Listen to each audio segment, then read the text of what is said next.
It is no secret the Bay Area needs to build more housing, but getting those projects off the ground can be an uphill battle. KPIX 5 political reporter Melissa Caen on the new law that's about to make it a lot easier. Melissa? Yeah, Alan, so which localities are flunking their housing goals? Well, almost all of them, 92%. The state just released this list of the 526 cities and counties where the days of neighbors holding up certain housing projects are over. We're experiencing shortage. Dennis Richards is on the San Francisco Planning Commission. Last year, the commission voted to allow a 100% affordable housing project at Folsom and 17th Streets.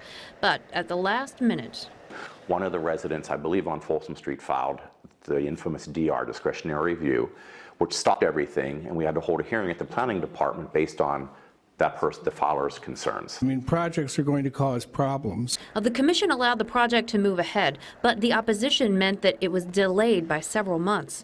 And for affordable housing, a delay can be deadly. The funding is usually cobbled together from government and nonprofits, and that money often has to be used by certain deadlines. If something were to slow the project down and one of those deadlines would not be met, maybe portions of the funding would not be available and then the project won't happen. But if the Folsom Street project was being considered today, that neighbor would not be allowed to object.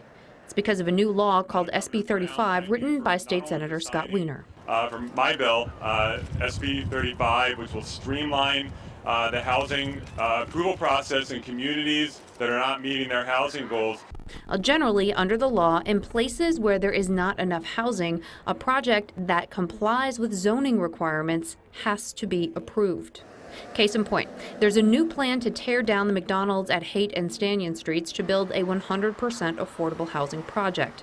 Already, some neighbors have expressed concern about how the development will affect the character of the neighborhood. There's a new way to do these things. So when we saw some of the concerns from the community, my response immediately was, you can't use these reasons anymore. You have to actually come up with why it doesn't work objectively, not subjectively. And what about the argument that neighborhoods should have more control?